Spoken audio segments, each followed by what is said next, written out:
네, 어제부터 묵상했던 요한계시록 16장은 하나님의 진노의 대접이 마지막 심판이지요.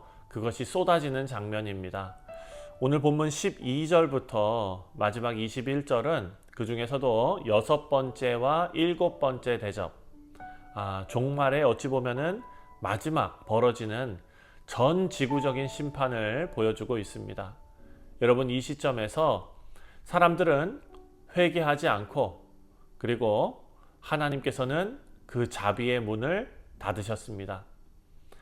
세상은 짐승과 그리고 거짓 선지자들 아래서 완전히 다 속았고, 사람들은 고통 중에서도 하나님을 비방하기에 바빴습니다. 지금부터 우리는 하나님의 심판이 어떻게 전제되는지를 지금 우리가 말씀을 통해서 살펴보고, 또 그 속에서 하나님의 구속의 계획이 어떻게 이루어지는지를 한번 살펴보겠습니다. 먼저 6번째 재앙이죠. 12절부터 16절까지의 말씀인데 12절을 읽겠습니다. 또 6째 천사가 그 대접을 큰 강 유브라데에 쏟음에 강물이 말라서 동방에서 오는 왕들의 길이 예비되었더라. 자, 6번째 대접은 유브라데 강에 쏟아집니다. 이 강은 구약시대부터 바벨론, 아수르 이런 강력한 제국들, 하나님을 대적하는 세력들이 넘어오던 그런 경계선이었습니다. 그런데 이 강이 말랐습니다. 그러면 뭡니까? 단순한 자연재해가 아니라 사탄의 그 이름으로 적그리스도 안에 연합된 열방의 군대가 이스라엘로 진격해 오도록 지금 어찌 보면은 길을 열어주는, 영적으로 그렇게 길을 열어주는 그런 일입니다. 13절과 14절을 보면 또 내가 봄에 개구리 같은 새 더러운 영이 용의 입과 짐승의 입과 거짓 선지자들의 입에서 나오니, 자, 귀신들이 나옵니다. 이들은 이적을 행하면서 막 기적 같은 일들을 행하면서 세상의 왕들을 유혹하고 하나님과 맞서 싸우도록 모으고 있습니다. 14절에 그들은 귀신의 영이라 이적을 행하여 온 천하 왕들에게 가서 하나님 곧 전능하신 이의 큰 날에 있을 전쟁을 위하여 그들을 모으더라. 이것은 여러분 그냥 단순히 지금 이 시대에 일어나고 있는 지상 전쟁이 아닙니다. 이것은 하늘을 향해서 반역하는 거고 하나님의 주권에 도전하는 그런 사단의 세력의 연합이다라는 것을 알 수 있습니다. 하나님께서 그것을 허용하십니다. 그 이유는 그들이 스스로 죄의 끝으로 가도록 하나님께서 놔두시는 일이기 때문입니다. 그리고 15절, 이 무서운 경고들 사이에서 하나님의 음성이 들리는데 15절입니다. 보라, 내가 도둑같이 오리니 누구든지 깨어 자기 옷을 지켜 벌거벗고 다니지 아니하며 자기의 부끄러움을 보이지 아니하는 자는 복이 있도다. 자, 하나님께서 도둑같이 오리라 라고 말씀하십니다. 심판 가운데에서도 하나님께서는 예수 그리스도의 재림을 준비하라는 말씀으로 성도들에게 깨어 있으라 라고 지금 말씀하고 있습니다. 옷을 입고 있으라, 깨어 있으라, 옷을 지키고 벌거벗고 다니지 마라. 사랑하는 성도님들, 이것도 하나님의 자비의 초대 아니겠습니까? 7번째, 17절부터 21절까지의 말씀 중에 17절을 읽어보면 7째 천사가 그 대접을 공중에 쏟음에 큰 음성이 성전에서 보좌부터 나와서 이르되 되었다 하시니. 자, 7째 대접은 공기에 쏟아졌습니다. 그러니까 모든 존재가 호흡하고 살아가는 영역에 쏟아진 것입니다.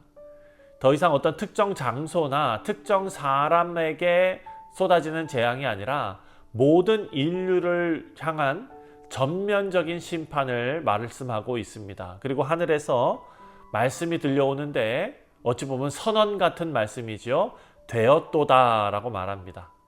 사랑하는 성도님들, 이 말씀은 예수님께서 십자가에 의해서 구속의 역사를 다 이루시고 뭐라고 하셨습니까? 다 이루었다. 그 말씀과 연결이 되지요.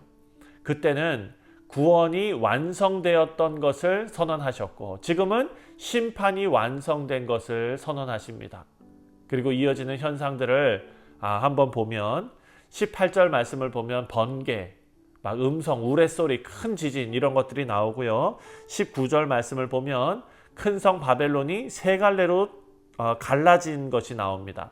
그리고 20절을 보면 섬들이 없어집니다. 그리고 산들도 다 없어집니다. 그리고 21절을 보니까 무게가 1달란트나 되는 큰 우박이 하늘로부터 떨어집니다. 여러분 이것은 자연재앙처럼 읽히지만 우주의 구조가 흔들리는 하나님의 직접적인 간섭이다라는 것을 기억해야 합니다. 하나님께서 하늘과 땅이 무너지게 하시고 문명이 붕괴하게 하시고 바벨론 자체가 해체되게 하십니다. 이것이 하나님의 마지막 심판입니다. 그런데 사람들은 어떻게 반응합니까? 21절 변하지가 않습니다. 하나님을 비방하니 그 재앙이 심히 큼이더라. 그때까지도 하나님을 비방하고 있습니다. 회개가 없습니다. 고통은 있지만 마음이 굳게 닫혀 있습니다. 하나님을 원망하고 저주하고 대적하는 일밖에는 안 합니다. 그들은 끝까지 자기 죄를 포기하지 않고 있습니다. 우리 사랑하는 성도님들, 이 마지막 재앙의 장면은 먼 미래에 있을 환상의 내용이 아닙니다. 지금 이 시대를 사는 우리에게도 심판의 실제와 그리고 은혜가 우리에게 얼마나 필요한 것인지 우리에게 알려주고 있는 말씀입니다. 오늘 말씀을 통해서 우리가 반드시 붙잡아야 할 것은 심판은 반드시 오지만 지금은 회개할 수 있는 날이다. 하나님께서는 오래 참으시지만 영원히 참지는 않으신다. 그리고 하나님께서는 결국 하나님을 거부하는 사람들을 그 죄 가운데 그대로 내버려 두신다. 이것이 어찌 보면 가장 무서운 심판입니다. 우리 사랑하는 성도님들, 복음은 마지막 날에 우리를 심판의 대상이 아니라 어린 양의 신부로 세워주기 위해서 주신 유일한 은혜입니다.